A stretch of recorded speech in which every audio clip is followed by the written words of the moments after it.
Welcome on back to the Dub and Harmon Show, folks. I'm Dalton Wicks alongside Eric Harmon. How's it going, Dalton? Today we have an update on the NFL offseason, spring training progress from the A's and the Giants, Dubsss talk, and we reach into our fan mailbag to find out what you guys want us to talk about. Dalton, I'm still sick. Let's get this going. Let's do it. Let's reach deep down in that mailbag. Way down. As far down as we possibly can. Ruffle all those letters. We got about 45 letters, maybe 90. Maybe I'm just making that up. Maybe we haven't gotten a single letter yet because no one sends letters. Yeah, no one uses letters anymore. What are you talking about? Pony Express, man. You gotta get that started again. Okay, so we're going to open things up today with some RG3 breaking news. Oh, let's go. He's back in the league, folks. Back on a team, ready to start again. I'm pumped. Ready to maintain his status as the Subway spokesperson. Oh, I forgot about that. He gets free Subways. He's got that black card, the Subway black card. I'm a little jealous. I go to Subway at work all the time because everything else has really long lines and no one goes to the Subway there. So I just ate Subway, actually, for dinner right before this show. I'm a little jealous. So, yeah, sponsor us. We're ready. We're looking for sponsors. We're wide open. I was about to ask you what kind of sandwich you got, and I was like, we don't need to get into that detail. Now that you asked, going down the Subway we're rabbit just going hole. to change this into a culinary special of sorts. I like salami sandwiches. How about you? More of a turkey pastrami guy. Ooh, okay, switching it up. I go very plain. We're actually having this conversation now. Let's go. What is RG3's favorite sandwich from Subway? We need to talk about that now. It's the, do they have a BLT? I'm just going to say it's the BLT. He likes the bacon, lettuce, tomato. Yeah, probably. sounds good. On a sourdough. That's a common one. On a sourdough. Yeah. Ooh. Sourdough's good. Oh, it is good. Stuff. That's a California exclusive. Well, Anyways, this area exclusive. Okay, we need to get back on track here. RG3 to the Browns. Best destination in all of sports. Oh, man, it always works out For there. sure, yes. Lots of our success when I there. say when it works out, I mean it works out for me being entertaining and not for the Cleveland area at all. Not at all. not one bit. We wish. Really, I'm taking a lot of pity on those people now. It's such torture for them. It has to be. But I'm starting to feel the pain, being an A's fan. We're starting to delve into that territory now. It's been a while for us, too. So, anyway, contract. What's it looking like? 2 years, $15 million. What are some other deets you can give us? It's got $6.75 million guaranteed.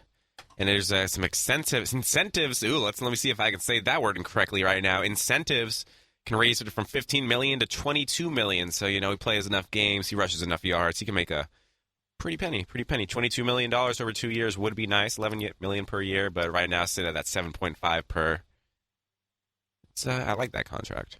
From a contractual standpoint, I actually don't mind it, considering how much money a lot of these quarterbacks are making nowadays. Jay Cutler's contract. Really pointing the finger there at Chicago. And you can even look at what Brock Osweiler just landed from the Texans. How much money those guys are getting paid out the wazoo with all the money getting paid to them. So yeah, 6.75 guaranteed. That's why not? Cleveland's got a ton of cap space. I mean, if it doesn't work out, it doesn't work out. Yeah, let's draft a quarterback. Drop in the bucket for them terms money wise. So low risk, high reward if it works out for him. And you and I were just talking about, too, you brought up the good point about his connection with Hugh Jackson could be something. You want to expand more on that? Yeah, Hugh Jackson, he's been a quarterback coach, been well known as a quarterback coach. He's worked with Joe Flacco. More recently, he worked with Andy Dalton. And then they also have their associate head coach, Pep Hamilton. He's worked with Andrew Luck. These guys know how to work with QBs. They set up their offense specifically, works with them. I am assuming they're going to want to run a ground and pound offense with that team and then just open up bootleg options like that for the stuff. Get RG3 outside, although you got to wonder if he gets outside, if he's going to start panicking and get hit again. But I mean, I think Hugh Jackson is the quarterback, or is the coach to get RG3, because he's behind him 100%. An article came out saying that Hugh Jackson saw what RG3 had to do at a private workout, and he was the one who convinced the Cleveland Browns brass staff to sign him. So you know that RG3 is not going to feel like there's a QB or his coach doesn't trust him at all, like he did in Washington the entirety of the time he was there. So hopefully it should work out. I mean, they're going into it on good terms, which is always what you want to see. Yeah, lots of question marks with him. I think the biggest one is going to be, can he return to that 2012 Rookie of the Year sort of performance, if you will? He was so his career stats not that great as a whole compared to like his last few seasons. It's been a sort of downward trend since his peak, right when he broke into the league.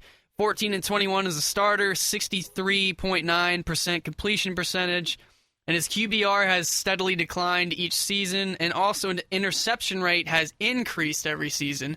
Not something you want there for sure, but I think if he can find a way to revisit that form that led him to the success that he originally saw, it could if they surround him with the right pieces, there could be something there. I think it's a question of whether teams were able to game plan to him much better after his first season and they figured out what he was. It's really a question of whether it's that or whether the system all around him just fell apart while he was trying. Then he got hurt, and it just became too big of a hill for him to climb. His stats steadily declined, and we're seeing what we're seeing now. That's what the big question is, and whether he'll be able to turn it around in Cincinnati.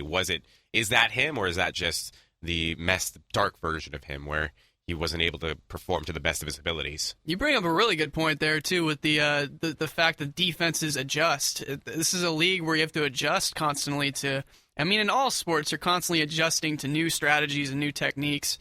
I mean, there's some new wave of talent and new wave of ways of success in the league, and then the opposition's going to react to it and adjust to it. And so I think when you're seeing guys like Kaepernick, who's kind of gone on the decline too, and RG3, those guys have the same kind of play style. No, exactly. You're exactly right. Like, what I was going to say is that there's 3 QBs that I really think have that sort of play style. It's RG3, it's Colin Kaepernick, and then it's Russell Wilson. And I think the big difference between those 3 guys was Russell Wilson being the guy smart enough inside the pocket to avoid hits, to avoid taking those injuries that both the other QBs eventually got hit, eventually got hurt. And then I guess maybe it might have also been a stability thing, and both the Seattle front office put everything they had behind Russell Wilson, so that may also be a thing. But those 3 guys, those have been those 3 play style. They're the same play style.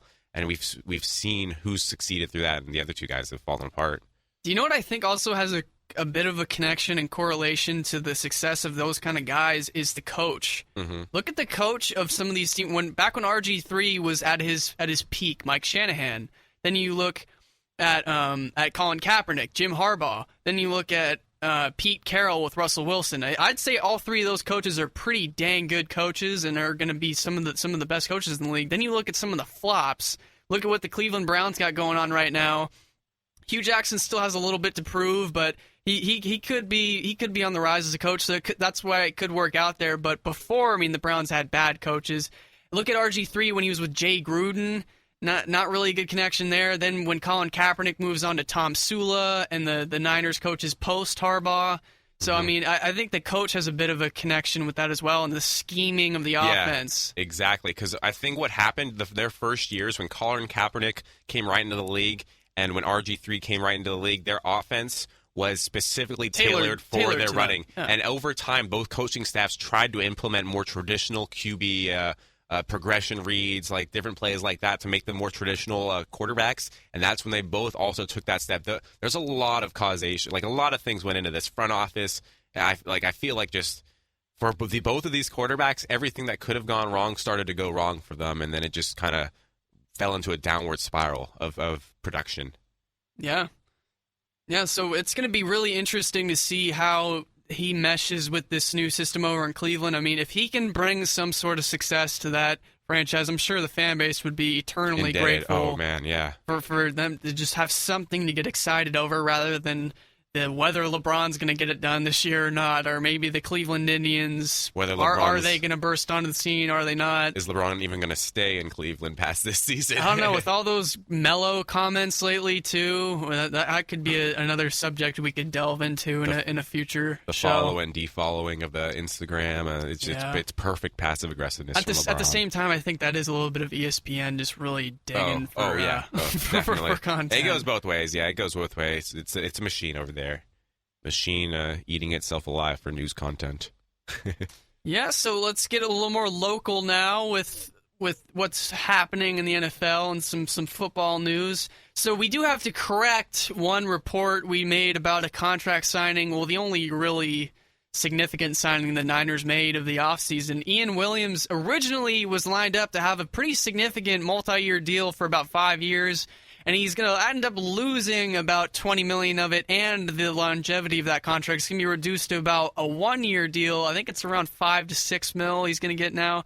Contract, the disclosure on the terms isn't exactly out there to the public yet, but it's because he failed his physical. He had a left ankle. He had surgery in it over the offseason, so like you said, he failed his physical, and this contract reverted to a 1-year deal. I mean, from a business standpoint, this is obviously a positive for the Niners. You're going to be getting some of your money back. It's not going to be locked up. You can come at it again next year. Whenever you get that extra year to evaluate a player even more to make sure he's not on the downside of his career, that's a positive. But the negative on that is it's going to be his on-field play. Whether he'll be good or not coming from this ankle injury, you wonder if it's bothering him throughout the season.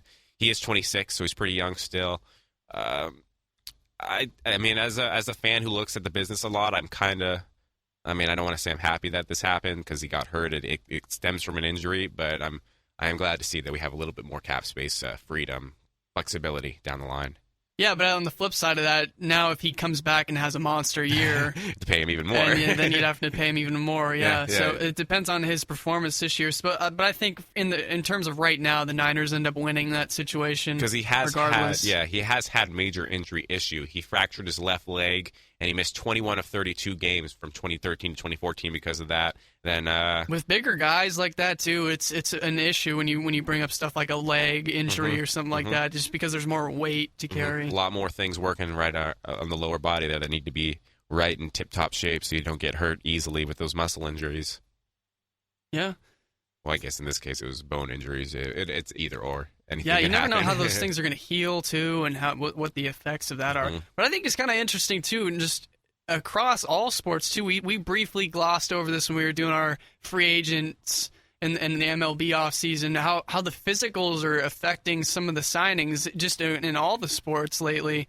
I think teams are paying a little more attention now to, and they're getting a little more deep into how guys' bodies are healing. I think the physicians who are looking over there are getting trained better, advanced and statistics looking at it's just getting more and more metrics. progressed. Yeah, agree completely with how they view just the body NBA and too, how it works. NBA had that trade issue. I mean, it's happening across all sports. Yeah, and the Monty Eunice trade getting held up. Yeah. So it's these physicals have become more and more important as you're able to glean more and more info from the physical. Yeah, because in the old days, it used to be seen as like, okay, the physical is just it's a bit of a holdover for like just if they get cold feet, they can back out of it, or turn right and cough, turn left and cough. Yeah, just like, can you walk? Like how many fingers am I holding up? That kind of lowbrow you're nonsense. Not in a concussion right now, are you?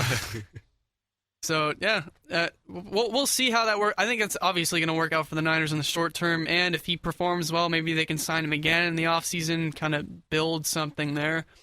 Now we're going to move on to the biggest offseason storyline for the Niners by far, Colin Kaepernick. What can we say about his fate with this team? Well, I think after the free agency opened up and you knew lots of teams were going after Colin Kaepernick, it's cooled off a little bit. I read a report that the Niners were willing to wait this one out. They were willing to keep we already know now that they're going to be willing to keep Kaepernick, but it's also been stated that they're still going to be looking to move him if it's possible. Chip Kelly, he's saying, "Oh yeah, we're willing to work with him and all that," but they're still going to want him to move and Chip Kelly to get a fresh start. That's probably the best case scenario for him right now. But we know the Browns were interested, or not the Browns. The Browns aren't interested anymore, I guess. But we knew that Denver was interested, and there's still time before the draft. I still would be surprised if he was on the roster at the start of the season. Even though, to be honest, I do kind of want to see him on the roster because I'd like to see what he could do with Chip Kelly. But I think the Niners, for all intents and purposes, are still dead set on moving him. So what's your take then on, I have a question regarding his market value. With the signing of RG3 now and reports coming out that Ryan Fitzpatrick's demanding more money than he's worth and a lot of teams aren't really interested, how do you think those headlines affect Kaepernick's value? Because on one side you see it as, okay, well, you could say Kaepernick's value shoots down a little bit because there's less teams that are interested in him now that the Browns have supposedly found their short-term answer, and maybe the Broncos are looking to the draft, who knows, but Or you could look on the flip side of it too, where you say, Kaepernick, now his value's shooting up because he's the only real option left. Like, which side do you fall on right there? That's a good question. 'Cause I don't think how many teams are there right now who actually legitimately have a quarterback question right now? Denver, maybe. Mark Sanchez, the Jets. Those are the two teams we talked about. Man. St. Louis? Everyone else, yeah. St. Louis. Los Angeles. Yeah. Los Angeles. They have Case Keenum, right? So one of the things that's been talked about in this year's draft is that all the bad teams, they have QBs now. So I wonder if the market for Kaepernick might be completely solidified post-draft, because then you're going to see who ends up drafting a guy like Goff or a guy like whoever the top QBs are available. Once that dust settles, agreed. then I think they're going to have a much clearer picture on what they can do with him. Because there's so much speculation on what could happen in this year's draft, because it's not as clear-cut as past year's draft where you know where the QBs are going to go. Yeah. So I'm guessing teams want to see where things lay out in the draft, see who goes where, see who drafts the QBs, and then if the Niners go and draft another QB, if they get one of Jared Goff, I'm wondering if that would increase Colin. I think that decreases his trade value, because then other teams would know that they're ready to move on for sure from Colin Kaepernick, maybe lower the price a little bit. So maybe you want to get that deal done before the trade comes, because you'd be forced to show your hand after the draft. Yeah, so it'll be interesting to see how that shapes. I think my prediction for this draft too is, because you and I were just talking about how this looks like a little bit weaker of a draft than we're normally accustomed to. I'm kind of predicting from that it's almost going to be a bit of a surprising draft. I think a lot of teams might be really aggressive and make some really bold moves that might not just fit because there's typical strategies and kind of generic ways that a lot of teams approach the draft, like the same sort of system. Now all of a sudden you might have a team like, oh, you know what? We've already got a quarterback, but we're going to go take another quarterback in the second round or something, like just some really out of left field moves, I think. Yeah, I was thinking there might be a lot more teams. You know how you can look at a trade in the draft two different ways: as a squad trying to trade up to get a specific player, or as a team trying to trade down to amass more picks. And I think in this year's draft, because the amount of talent is a little bit lower, you don't get as many big names. You might see teams just deciding, hey, I'll just trade down from this pick to get 3 or 4 more picks. That no one's going to be traded. You're going to see a lot of those trade down trades instead of trade up trades going for a specific guy. And just that's how I would have thought it would have gone through, which I think sounds like it goes a little bit against what you're saying. But I don't know. No, good point. Yeah. Good point. And I'm sure we'll get much more in depth and in detail when the draft gets a little bit closer. We'll be sure to bring a lot more analysis, and we'll kind of try to gloss over some of the bigger names. 4 weeks, folks. We'll be getting there. There's still a little bit of time, a little bit of prep to be had before the event.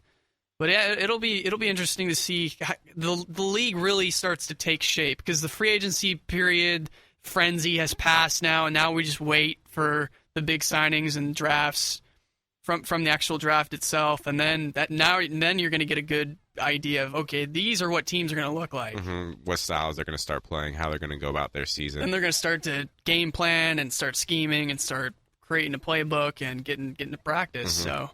So it'll be interesting. I'm actually more interested in this year's draft than I have been in years past, because of how many questions there are. There's so much speculation on how things can play out. It makes it a little more interesting for me than when you have 1, 2, 3, 4 guys who are going to be your top 4, and then you kind of have a feeling where you can feel out where guys are going to go across the draft board. I feel like the randomness brings a little excitement this season. No, I agree with you there. Yeah, for sure. All right, we're going to jump into some spring training action now. I think we're going to just look at who's hot and who's not. Mm-hmm. The little hot and cold action for you. Which may seem completely useless since it's spring training, and let's just go with this on this one, all right? Just go with this. Yeah. It's, sometimes you need some stuff to hit on, and right now that's what we got going on right now, spring training, and there's not a whole lot. Once the season starts and we start getting into those games that matter, then we're going to really have some stuff to hit hard on. Yeah. But yeah, for right now, we're just got to deal with what we got going. So spring training, let's do it. Man, I wish I was there right now, honestly. Yeah, that'd be pretty fun to go See to. it I know close in person.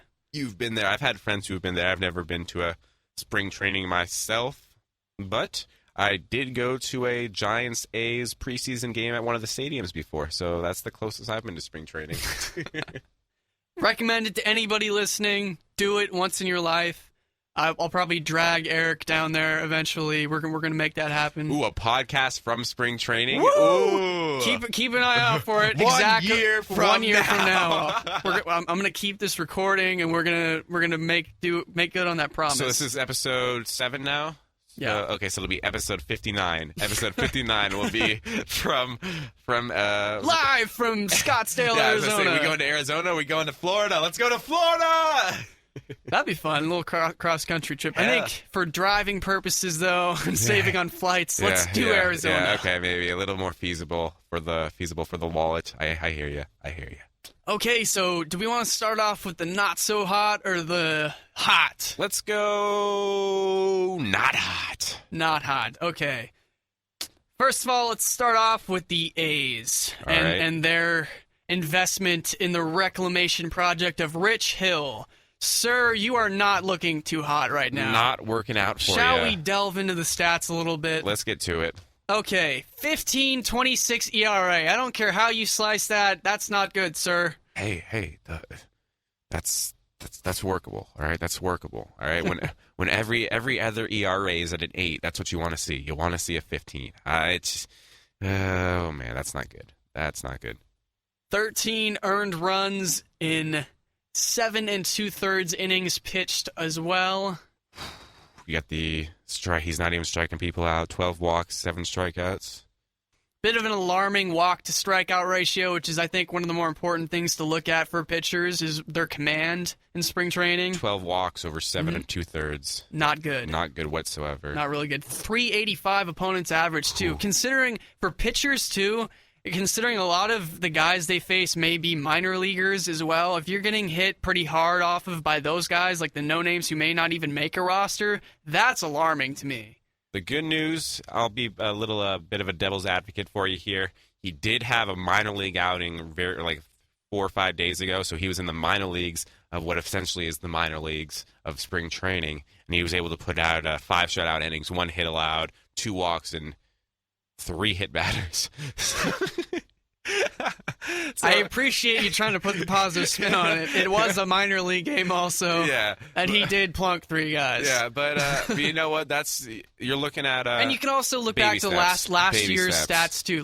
That's why the A's gave him the $6 million this year, and why they took a chance on him is because he was a revelation last year for the Red Sox, and he did pitch very well. So if he can stick with that, he could be a pretty nice addition to this team. It could be a hit, it could be a miss. I think if it's a miss, the plus side to that would be maybe moving him to the bullpen or something, maybe cutting him eventually, and then we get a good look at Sean Manaea, our phenom lefty ace, who is waiting in the wings in the minors, and he's been looking solid this spring, so I can't wait to see him. There's a lot of questions for a guy when he's had limited major league experience. I mean, last year he's playing for the independent league Long Island Ducks at a certain point before he came over to the Red Sox. There was a bit of a risk there with for how his next season. Wonder if he was going to be just have that one good year and it go back to maybe not so good play. But I mean, it's early, so he's made steps in this off season. It's resetting. It may take a little bit longer for some guys, more than it takes other guys. So it'll be. He's 36. So I mean, he's only got a couple chances left. He's got to see what he can do with it. Yeah, it's another kind of. It's not good. Bit of a red flag there. The age and the fact that there was such a significant amount of time where he was out of the big leagues. Mm-hmm. So that's not everybody's a Scott Kazmir where they can just kind of fall out of the spotlight and then all of a sudden reemerge. Those are very few exceptions to the rule. Those aren't the rule whatsoever. Most of the time, it's just you fizzle out and you're gone. Mm-hmm. Mm-hmm. So I mean, but he has already somewhat resurfaced with the Red Sox last year, and maybe he can continue it this year. We'll see. Another we'll see Vogel song, another Scott Kazmir. I mean, let's make it a Bay Area trifecta right there. Yes. And now Vogel song will hopefully be trying to land a spot in the Pirates rotation this year. Yeah, back in the Pirates, yeah. I think he's got a good shot at landing it, too. I like that he's stuck around with, he's had second or third runs with the same team. So when he leaves with very good impressions. He must be a stand-up sort of guy to be able to go back to the teams that he's already played for. Yeah. They like him over there. Doesn't burn any bridges, for sure. Definitely. All right, so now our next not so hot. This is where I think it's going to turn into a bit of a Skip Bayless and Stephen A. Smith affair. Be prepared, folks. Let's do this. Nah, just kidding. We're not going to get that too far. Honestly, we'll just be, taking sides here and playing a little bit of fun with it. So, Okay, Jeff Samardzija. I know him a little bit from, obviously he pitched for the A's. We acquired him, and that gave away our shortstop of the future and Addison Russell. And so the trade that got us him and both Jason Hamill for the playoff push didn't really work out. We ended up trading him to the White Sox, and then that led to last year's ghastly performance. Okay, so let's look at the facts right here, okay? This spring, 8.53 ERA, 27 hits given up, and 18 earned runs given up in 19 innings pitched. Not very good there. 346 opponent's batting average. Also, if you look at his career stats that also don't point in the right direction, 47 and 61 career wins to losses. His strikeouts per 9 innings have steadily been on the decline since 2012, went from 9.5 to 7. And last year, he had a 4.96 ERA, and among all qualified pitchers, led the league in hits and runs allowed. Those are all terrible. I'll give you that. My rebuttal, when it comes to the 8.53 ERA, that is the second best among Giants pitchers in this spring training. All right, so to be fair, yes, I was checking. Madison Bumgarner's ERA is higher than that, I think. Yeah, it's been a very I talked about this off air last week. I was saying, like, man, I'm really worried because it seems like these Giant starters are getting blown up. Every time I look at my phone, it's top of the second, and the Giants are down 7-1 already. What is going on? And you were like, just calm down. It's just spring training. And I'm like, I don't know, man. This is making me worried, and it is definitely worrying. But I mean, I think. You have the good point with his stats have steadily gone downhill, and last year was a terrible year. But last year he was also playing with the league worst defense. Yes, league worst defense. U.S. Cellular is one of the worst places to pitch in baseball right now. All right, it's not good for pitchers. A very big hitter's park, and on top of that, he thinks he was tipping pitches. May I just offer one counterexample to U.S. Cellular? Chris Sale. Chris Sale, yeah, he's good. He's good. He's good. All right. Well, one of the worst places to pitch in baseball, unless you're one of the most elite pitchers in the game. All right, I'll give you that concede. All right, and so he thought he was tipping pitches last year as well. That's been fixed this year. I mean, I think all those things combined, it may be looking bad in this preseason, but I think once he gets into AT&T Park and he's allowed to pitch with that good defense, the full good defense behind him, and the full effect of AT&T Park, the suppressing effect that it has on hitters, I think he's going to rebound. I don't think it'll be killer. I don't think he'll be putting anything under sub-3, but I think high 3 ERA is something that I'd like to see from him, and I think that's something that's definitely doable. 3.7, 3.8. Okay. I'll compare him real quick to what we just discussed a little bit earlier and what we were talking about, because this works on multiple sports. Have you considered that the opposition has figured out Samardzija?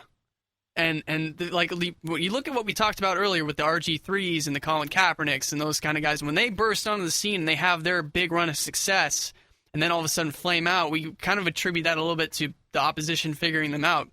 Have we maybe come to a point where Samardzija's best stuff has been thwarted by the batters who are facing him? Are guys studying the tape a lot more with him and just figuring out what his tendencies are and what he likes to do? Certainly, definitely. That could be a thing. I mean, he had his All-Star year is only 2 years ago, 2014, so it hasn't been that is definitely a worry that he is past his prime. If he's on the wrong side of 30, yeah. If the Giants could get, that pitcher that way he was with the Cubs, where some days he'd be on, some days he looked terrible, but he was consistent with the strikeouts, then I think he's somewhat worth the contract. But if you get worse than that, you don't have those strikeouts, you have a lot more off days. I mean, we're going to be in a bad 4 or 5 years of Jeff Samardzija time. I would not find that fun whatsoever. Yeah, I want to make it clear, too. I'm not a total Jeff Samardzija hater. I'm just looking purely at facts here, and I don't feel any. I don't want to see him fail. I'd like to see him do well. I don't really want to see a lot of guys fail. I want to see a lot of guys play to their potential.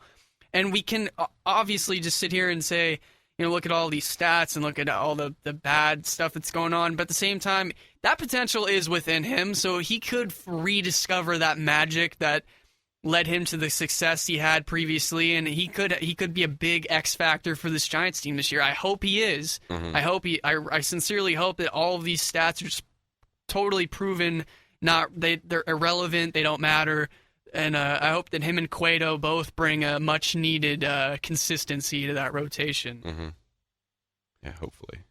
But now we'll move over to another Giant on that team who's on the flip side, I think, and is showing a lot more progress, and he's looking hot right now. His pitches are hot. His pitches are very hot. They go very fast. Very, very fast. And he's not leaving them up as much as he used to. No, Hunter Strickland, yes. The stud right-hander from the Giants, possibly a future setup man, closer. We'll see about that. He's got the potential in him. So a 3 ERA and 9 innings pitched. It's a bit of a smaller sample, so I'm not going to take too much. I'm not going to really look too far into the ERA. What really jumps out at me, 10 strikeouts to 1 walk. Blowing fools away.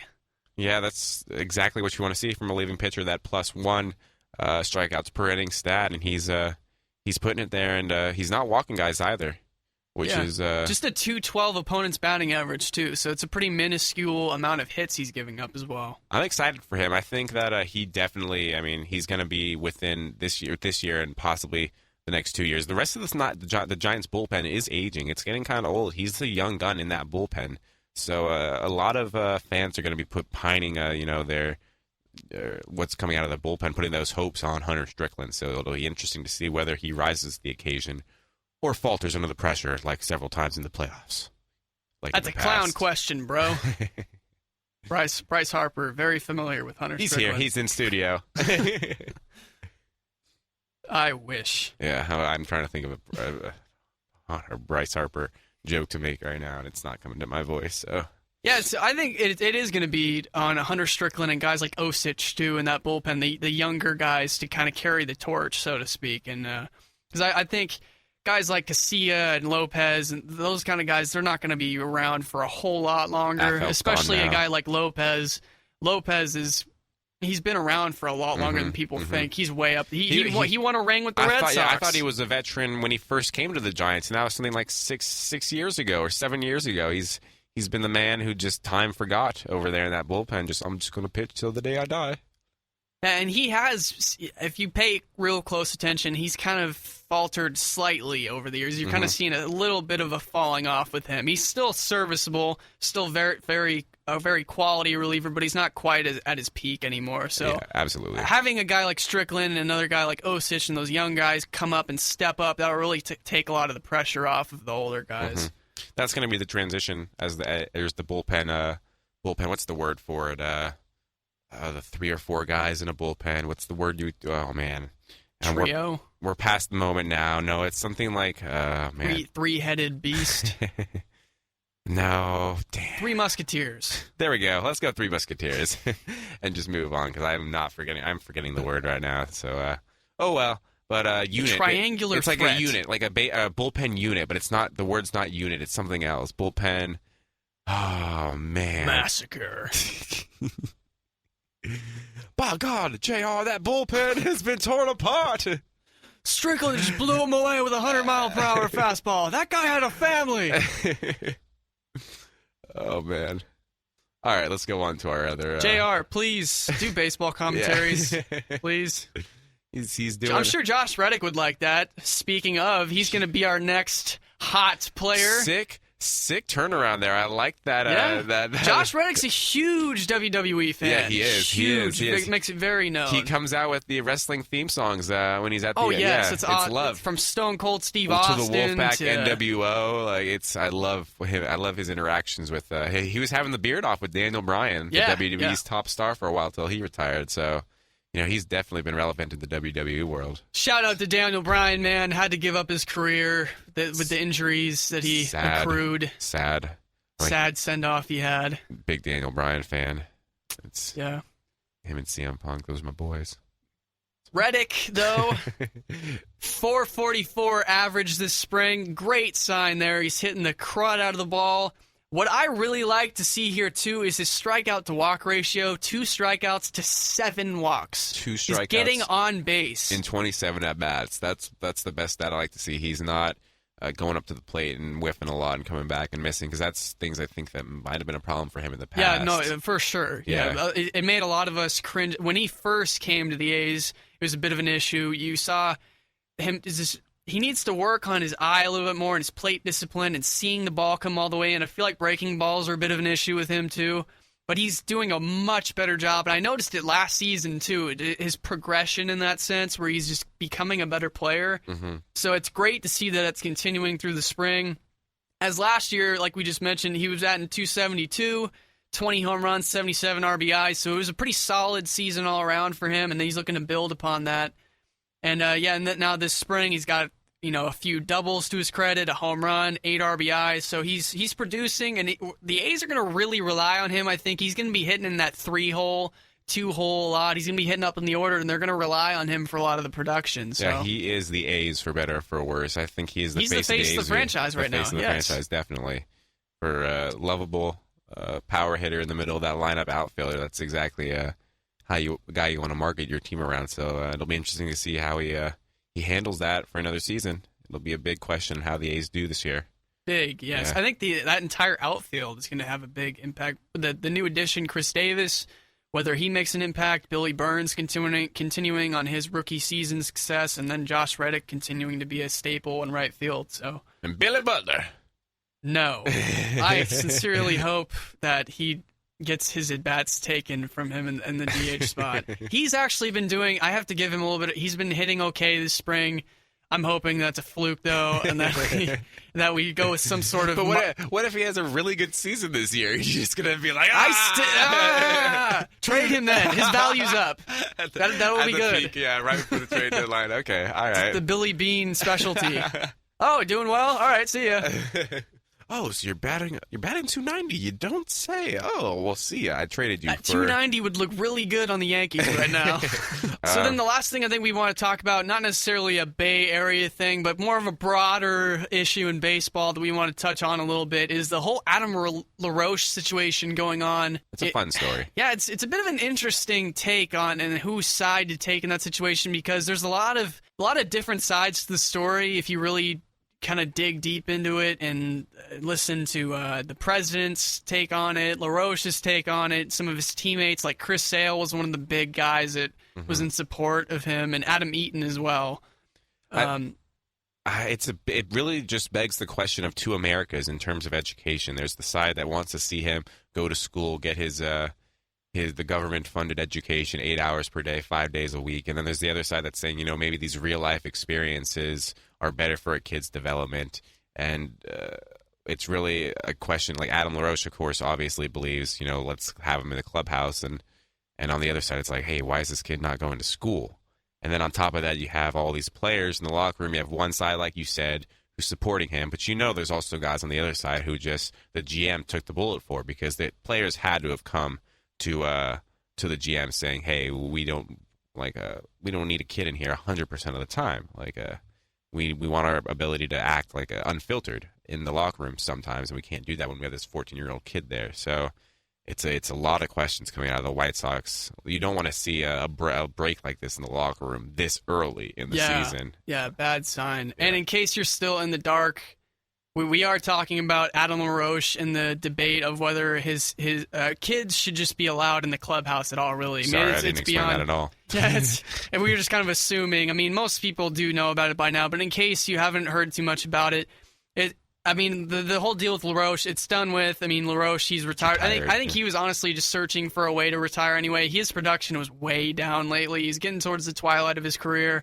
So he's retired now, he's gone, but I think it's brought up that issue, though, just in general with a lot of guys, and whether it's okay to have kids around the clubhouse like that. And it's interesting you bring up the point about the education in school, too, because I also look at it in a different perspective, where you're looking at how much do those guys travel around? How much do those guys, they're bouncing from place to place all over the country for an entire season?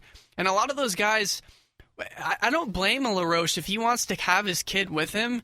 I honestly don't think that he's absolutely preventing his kid from getting any sort of educational exposure.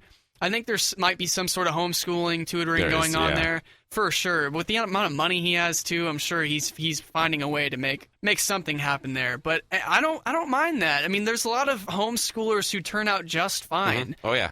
LaRoche is entitled. It's his kid. He can do what he wants as long as he's not completely depriving the kid of having any kind of educational exposure. I think that's fine. And I don't blame a guy for wanting to be with his family. Honestly, I can't imagine what it's like for some of those people who have a wife and kids who stay at home and the kids go to a normal school and that they have to be away from them for so long. That's got to be so rough. Mm-hmm. Yeah, granted, they make a lot of money. Some of those guys, they bring in tons of money, and they're very well off financially. But at the same time, it's got to take a bit of a toll on you not seeing the ones you love on that daily basis. Yeah, if you have a kid around 100%, you'll never be able to say I wasn't there for a moment in your life. I was there for everything. So, I mean, that connection between son and father is a much bigger thing to Adam LaRoche than, making $13 million. So it can just make his performance better, his mood better, and everything else too. It can have such an effect on the player too. Having your son there could also be a stabilizing thing for in the locker room for yourself. Having your family around, being married. When you come home from a bad performance, if you're all alone and without your family, you might just drop off in terms of morale. But if you have people around you to pick you up all the time, that could really help you out. Whether it's your son in the locker room, your wife at home, just any of those, just having that stability around you helps out. Yeah, and then there's also, if the kid's in the clubhouse and, like you said, bad game, bad performance, it can kind of keep him in check, rooted. Too. Yeah, keep him rooted. Yeah. And so he's not, a lot of guys might be tempted to go in there and throw a fist into a locker or start a curse parade or something like that. And, you get a guy like LaRoche with his kid in there, then you're way less inclined to go in there and do something like that, and you want to set an example and be a role model and just be like, you know what, tough game, turn around, handle it tomorrow. All right, so now, last topic for the day, we're going to jump into some dubs. Always got to talk about them dubs. Not going to forget about you Dubs Warriors fans, so don't worry. Never.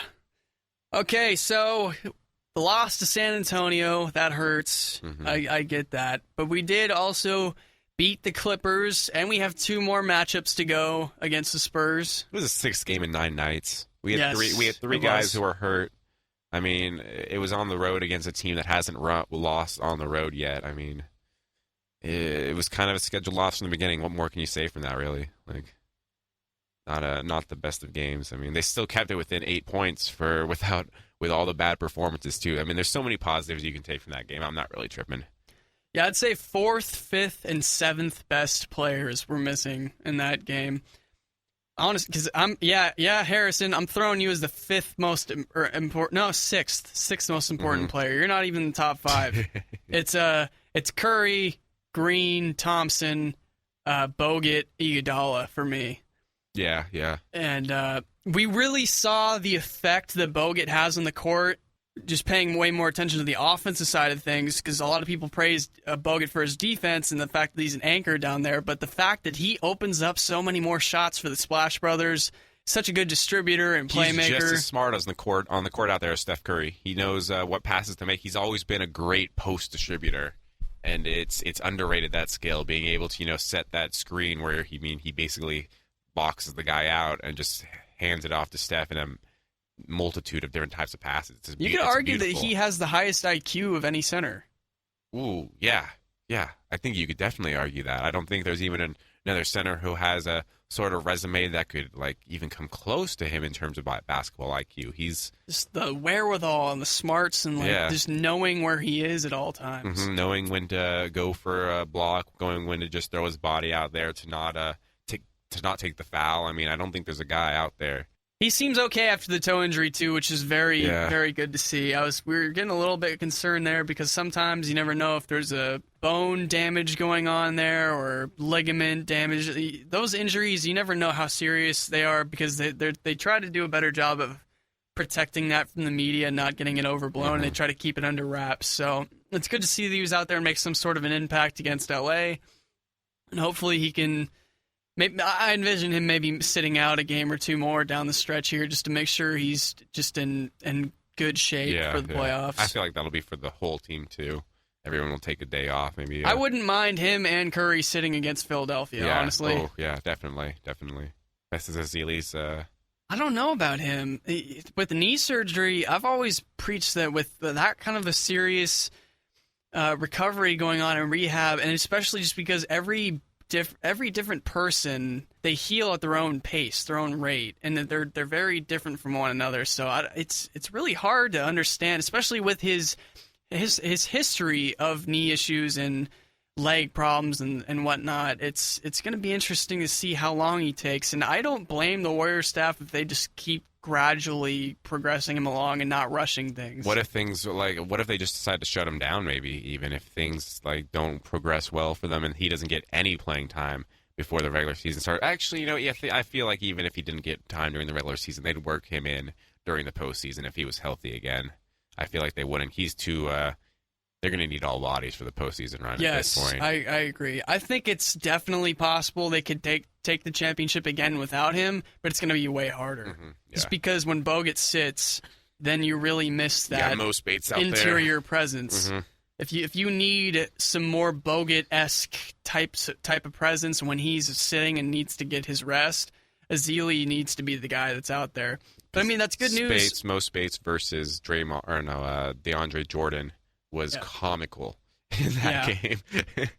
DeAndre was getting to the rim at will. Yeah, he was driving off of Mo Spates. It was like, what is this? He was backing him way down in the just from the top of the arc. He was just bodying him down all the way to the hoop and then just putting it in. So, yeah, Spates not the answer on defense. I've always said that. Nothing changing there. Yeah, no new news there, folks. And I think it'll help Ezeli too because Bogut's the starter and because Draymond spells with the small ball lineup as well. There's not as many minutes to be had there. Another good sign on the injury rehab side of things, Iguodala looks to be progressing and he looks to be recovering from that injury that he suffered when he was going after that ball with Damian Lillard. He looks to be doing okay. He's progressing. He's on track to come back. I think he'll be back before the end of the season for sure. Mm-hmm. And but they're not going to rush him either. They're going to take their time with that. And I really think they're going to be going after that record because I think in partly because they think they might need the record to hold off the Spurs. Yeah. But at the same time, they're not going to get too crazy with it. They're not going to rush guys back who are actually hurt for a playoff. Yeah. But I think they are going to play Steph and Bogut and those guys. If they're healthy, they're going to play them. Because Steph was asked last night at the game against LA how he feels before. I think it was in a pregame presser how he feels about the whole rest concept, and he just said he gets flat out bored when he doesn't play. He wants to be out there and playing because it's his job to go out there and lead the team and be the leader, the guy who kind of just helps this team progress and get better, and he feels like he can't do that if he's just sitting down and watching them, even if it's just for a game or two. He needs to keep his rhythm. Yeah, okay. I can see the argument in that. You'd think that Kerr would be like, yeah, it may suck for you, but I'm thinking more long-term a little bit. It'll be interesting to see how they go. And he's also 28, too. He's not 39 like Duncan or any of those other... Like, when people... You look at Popovich resting all those guys and some of the other guys.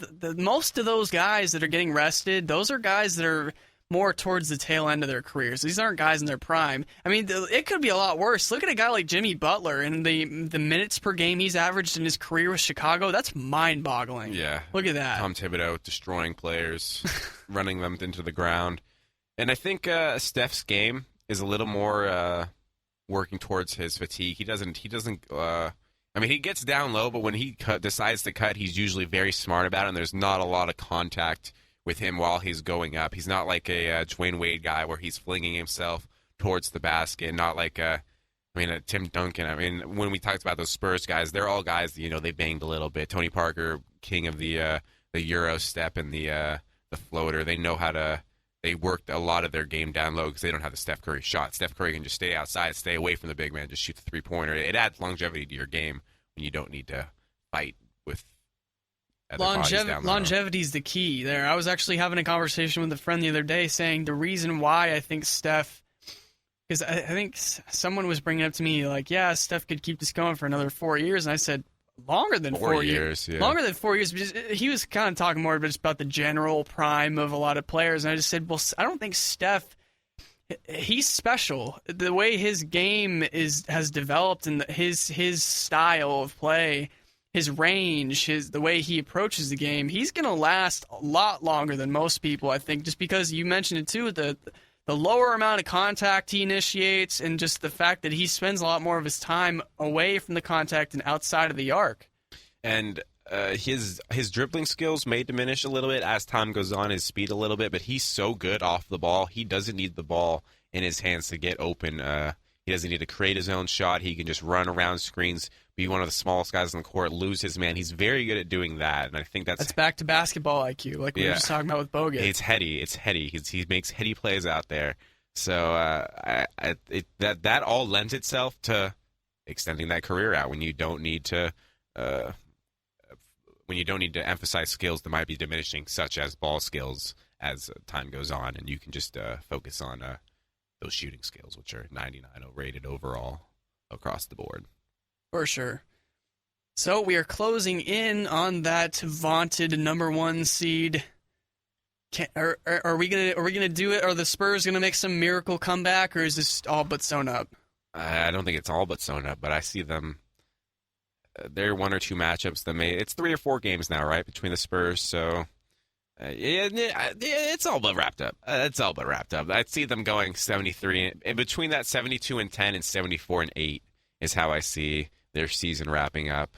I think it all just comes down to that one game where the next Oracle Arena showdown versus the Spurs. If the Warriors win that game, then it's game over. Over. Yeah. Okay. I definitely agree with that. Definitely. But I mean, if the Warriors just keep on winning, and they could drop both games to the Spurs and then win every other game, they would break the Bulls' record, and they would keep the number 1 seed. They've got two losses left in the. They're allowed 2 more losses to maintain the record. Yeah, so I could see all those scenarios happening. It'll be it's gonna be fun. I guess that's the best way to put it. But ideally, we'd like to see them beat the Spurs at home so they can have that unbeaten at home streak. And maybe they can go to San Antonio and take away San Antonio's, because San Antonio is also going for the undefeated at home streak this season. That's crazy if you think about it. 2 teams both going for the 41-0 at home. That's so unprecedented. Both of them could do it, too, easily. Oh, definitely. That'd be great for basketball. I'd love to see that. In the last... we got a couple. If they get that 1 seed, we got four teams that they could be looking at in that first round. You got the Trailblazers, you got the Mavericks, you got the Jazz, you got the Rockets. All 4 fun. Well, shouldn't say fun matches, but I see 3 of those being really fun matchups. I don't like matching up against the Jazz because the Jazz just bore them to death. I feel like out there when they play. I don't know. I don't mess with Rudy Gobert though. That's a big boy down underneath, and he swats a lot of shots. Shout out to the Charlotte Hornets, by the way, for taking off some pressure from the Spurs. Jeremy Lin, Linsanity. Oh man, what 2.0, a performance! baby. Oh, what a performance! That step back or the step back jumper to win the game. Just he was on fire from 3-pointer. He went something like 5 for 5 or 6 for 6 from 3. It was just a show from Jeremy Lin. Shades of the old Linsanity. I loved it. Yeah, a lot of us Warriors fans feeling a little bit down in the dumps after that loss, and then we see the Spurs go down to the Hornets. Lose. We see that, we're like, Jeremy Lin, you're helping the Warriors out even after you left. Right? He's still got his heart in the right spot. I love it. Thank you, Jeremy. He had Delly showing up in that post-game interview, just poking his head in. That was just so random.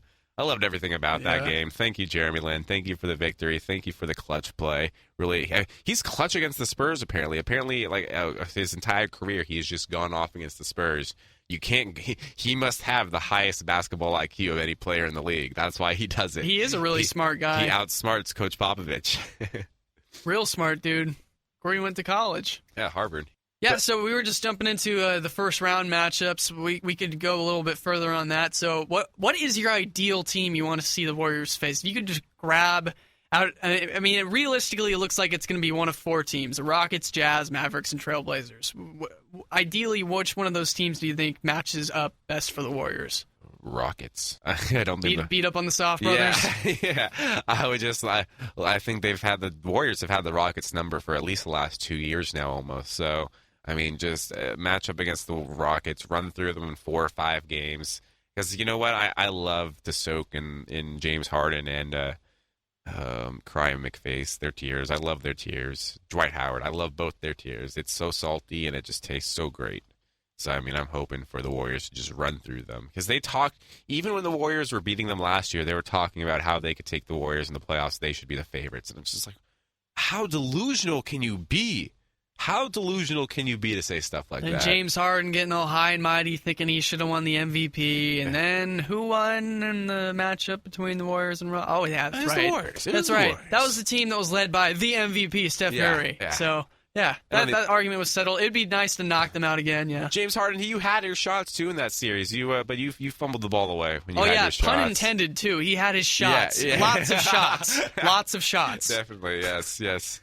So I would love to just see them beat up on the Rockets again, just because of how that would feel in terms of cathartic say that team for sure. I'd say for sure not the Jazz or Trailblazers, just because those two teams play us pretty tough. Yeah. I'd be intrigued to see them play the Mavericks because even though the Mavericks played them pretty decent, got a victory over them. Chandler Parsons is now out for the season. Ooh! There's your 3-point shooter. There's one of them gone. I mean, that's one of their key stretch forward and small forward. That's like one of their building blocks that they use. Other than Dirk Nowitzki, it's one of their key scorers. Mm-hmm.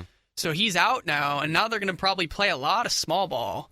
So I don't mind that. I mean, then we could exploit that a little bit with like Harrison Barnes posting up on JJ Barea or something like that. We know our small ball is better than their small ball. So no, when they're playing small ball, they're doing like Raymond Felton, JJ Barea, and Darren Williams. Is Dirk their 5?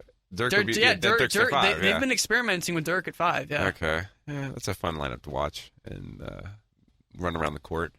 Get swatted over and over again. They've had enough of the Zaza experiment at center. Yeah.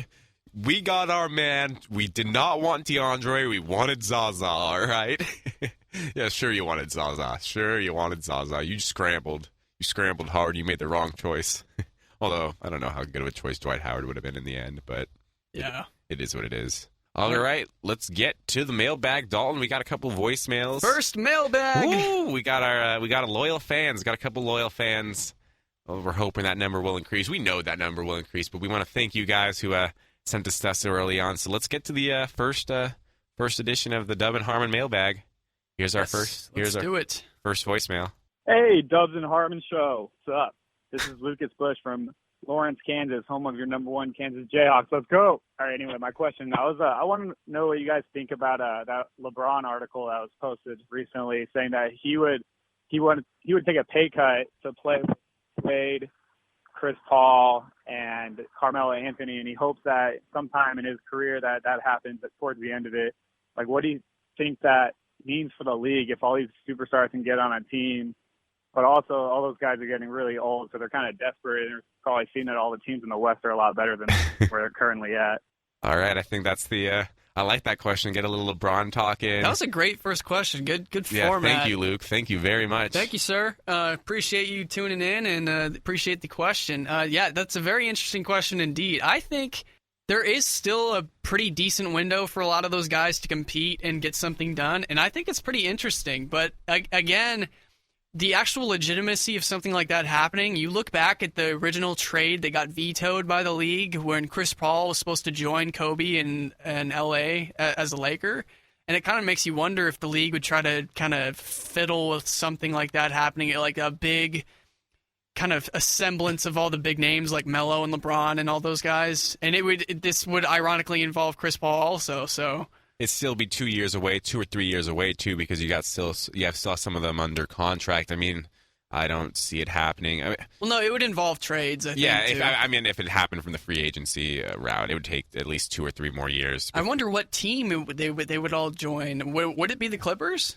I mean, we had Carmelo Anthony sing, as long as it's in a warm climate, he'll be good to go. This could absolutely this is exactly how it would happen. Is Dwayne Wade and LeBron James' contracts end after this season. Mm-hmm. And I was actually recently listening to some people talking about and kind of spitting around the idea of some trades that could happen, and they were saying that the Clippers could be one of the big suitors for Carmelo Anthony to play alongside Or Chris Paul. Blake Griffin out there. What about a Carmelo Anthony for Blake Griffin trade straight up? I don't think New York would say no to that. And then LeBron and D Wade opt out and go to LA. That can happen. Wow. The fact that can actually happen. Wow. My mind is a little bit blown thinking about that. All of those guys, and all of a sudden, Do you think goodbye Lakers ever having a chance of being the top dog in that town? Is that team still better than the Warriors though? 2 years from now?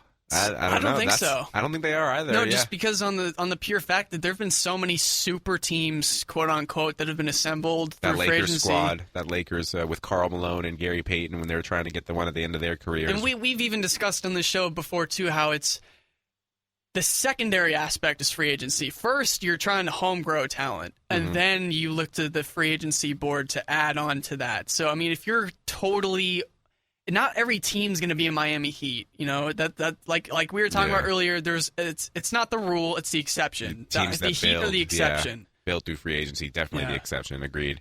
There would be plenty of talent on that team. Where it's a little odd to me though, is because for me, essentially, LeBron and Carmelo play the same position. They play the stretch 4 and the 3. It's the exact same position that they play. Melo's a little bit more willing to play in that post game though. He works that post game a little bit more than LeBron does. LeBron likes to attack face up, so I think that's where they'd work together. There it would be like a very fluid 3 and 4 between the two of them because they can both play those positions. But I think Carmelo would play. I could see it working where Carmelo's working in the paint a little bit while LeBron is driving from the outside, finding his guys open because he'd be the point. Or I guess he wouldn't be the point forward because you have Chris Paul. Wow. Jeez, so many names. Yeah, I'll say from the fan standpoint in me, I would love to see this happen. I like things happening. I like to see trades. I like to see big free agent signings. I like to see that stuff happen. I want to see big, exciting things happen. So if something like that were to, in the league are always fun. If they became the big rival to the Warriors, that'd be awesome. That'd be I'd amazing. love to see those teams square off. But the reality side of this now, let's also see how these guys are going to interact with one another. These are the big red flags I have. Carmelo Anthony likes to shoot, and he likes to shoot a lot. That's not happening with LeBron James and Dwayne Wade and Chris Paul on the team. Another aspect, LeBron James and Chris Paul both need to have the ball a lot to play make. And that's not happening with those two on the same team. I think Dwayne Wade would be a little more okay with taking a slightly lesser role, especially because he's kind of noticed. Already in Miami. He's done it already, and he's just kind of noticed that at this point he's kind of more on the decline, and he's not quite the guy he once used to be. Not the high flyer, not the kind of prime time target. My counter to that would be that these guys have worked together in the Olympics, and they've worked together pretty well. I think we could see a dynamic where, although, to be honest, I didn't watch those Olympic games. Sizes, though. Yeah. Sample sizes, though. The Olympics is one thing, but actually... Over 82 games? Actually playing for that contract and over the course of an 82-game season and the playoffs potentially, well, yeah, that team would make the playoffs just on star power alone, but... It'd be a lot different, I think. It'd be fun to watch. It'd be seeing 4 stars like that forced to adjust to each other on a court. I don't think we've ever seen anything like that. So it'll be a lot of fun to just see if it works out for them. You could also make the argument too that the reason why they stay friends and they're so close is because they don't have to spend that much time around each other. If they had to spend an entire 82-game season trying to get along every single play and trying to scheme together and guys fight. Yeah. And that could turn friendships sour. A lot of alpha personalities. Especially because a lot of those guys have, like you said, the alpha personalities. They're getting paid top dollar. So there's you know what, I feel like we should be doing it my way, or too many cooks. I know better than you do kind of thing, where LeBron's, but I've been around for this long, Chris Paul's, but but I've been here too, and Dwayne Wade's I got the rings, and Carmelo's just I'm still here. I made my money. I shoot. Yeah, we know, Melo. We know. All right. Yeah, no, too many cooks. Way too many personalities in there. I could definitely see. It would either become a monster that no one could stop, or it would fall apart in front of our eyes. And that's what people want to see. The car crash. Will it happen? Will it not?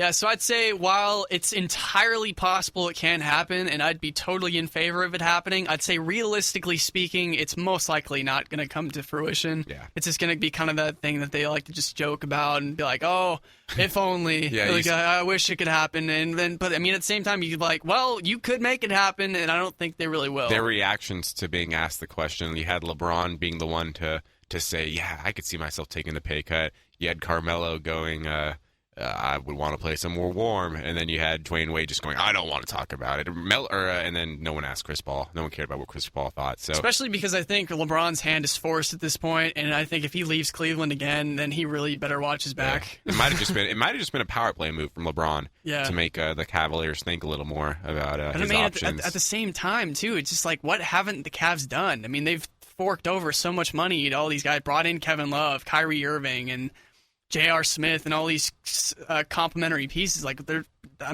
David Griffin, the general manager, and then they're just like, okay, we fired the coach, like you said, too. What else do you want us to do, LeBron? Do you want me to just hand you the keys to own the team already? Oh, yeah, he would gladly accept that. Yeah, I think that's what maybe, and that's exactly what LeBron would want. Just give me the team and let me do my thing, because he thinks that he's learned all the lessons that he got from Miami, but it hasn't worked out for him so far. Yeah. I think that's a great question. Great first question from Yeah, Luke. awesome. Thank you. Awesome job, dude. Thank you very much. Feel free to call in again if you want to. Something else crosses your mind. Awesome. And then we have another letter in the mailbag. Let's see what we got here. Let's hear it. This is Andrew in Oregon. I have a question. Do you think the new touchback rule would change how kick returns are? Will we get more kick returns or less kick returns? And will kickers have to strategize the way they kick now? Another really, really good, interesting question, I think. And I honestly, this is because this is so new and we've not seen this happen yet, and we need to. This is going to be an experiment, really. Yeah, it's going to lead to less kick returns. I think that's the obvious intention of the rule, because players are going to be more incentivized to just take the touchback. Maybe I don't know. Is it though? Because that's where he brought up in his question too, and I think is a very real possibility. Do you think a lot of the kickers are going to dial back their kicks now? Yeah, that's what I was thinking. Because why would the kickers just? Because before, I mean, kickers were just so enticed to just like run up and give it a big a boot as they possibly can, just try to kick it out of the stadium. But now, knowing that it's an extra 5-yard penalty for that, are the coaches going to... I think it's going to be less to do with the kickers, too. It's going to be whether the coach wants that. He's going to be like, well, all right, maybe like Gostkowski on the Patriots or Janikowski on the Raiders, or, insert kicker here. Like they might take the kicker side and be like, you know what, we're going to strategize a bit here. I want you to take a little bit off this one, and we're going to make them run it back so we can get that fumble. But the risk comes with that is that if you kick it less than... If you're not putting it in the end zone, you're putting it at the 1 or 2 yard line. I mean... What's to say that you're not letting the guy get that 25-yard kick return, because you're not kicking it as hard where players would try to take that touchback or would come out from the end zone when they're 1 or 2 or 3 yards back. They're just deciding to kneel those down now, or you have it too far out in front where the kick returner is just allowed to get past the 25-yard line. It's really, do you want to keep that? Do you want to allow that risk of? You'd have to get a little more air on it to get your kick return team down there in time before. I think it's going to depend on how much confidence they have in their special teams, too. That's going to be a big factor there. What the strengths are of the special teams. If they know that their special team struggles a bit with kickoffs and how to cover them, then they're probably just going to be like, touchback, whatever. But if they got good gunners. If a coach has got like, you know what, we got some excellent gunners here. We got like some Pro Bowl dudes running down the sideline ready to take their head off. Then yeah, dude, we're gonna try to like aim for that 1 to 5 yard line range and have one of our guys go and pop them and try to get the ball loose and then get a turnover. So it will be a little more strategy if they decide to take that route. Yeah, I was going to say, if anything, it's just going to put more strategy into it. Yeah, it could be because it could be like what happened with the NFL and their extra point attempts, where the math told teams that if it went for 2, it worked out a lot for more than them. Now that the kick point after attempts so far back, and yet coaches still said, you know what, I'm not going to go for 2. The only team that decided to go for 2 were the Steelers, and that worked out pretty well for them for a good amount of time. So, we could just have coaches ignore and just decide to play the game the way it's always been played, and just say, you know, what happens is what happens. So it'll be fun to see how going into the new season how teams react to it. Yeah, I agree with you. All right, so yeah, I think that's going to just about do it Wrap things up for this show. Thanks again for tuning in, folks. really fun to get back to some of those questions and the feedback from the fans. Love the We participation. encourage it. We want more of it. It's addicting. Twitter handles. Twitter handles. You can hit me up on the tweets at Dalton Wicks, just my name. Still at EH24, the Mamba. Even though he's in the closet, a LeBron fan. I'm actually a Marcus Gasol fan. Let's see what else. We got the Facebook page, Dub and Harmon Podcast. We got the YouTube page. iTunes. We're now on iTunes, folks. You can search Dub and Harmon Podcast. Check that out. Leave feedback on there as well. Write a review about us. Tell us what you think. 5 stars. Share it. 5 Share it with your stars. friends. Share it with your grandma, your dog. Anything else? I think we're good. Yeah, that's about we're it. Good. Let's call it a day. Have a good night, folks. Have a good day. Whatever you're doing. Hope it's great. You stay classy.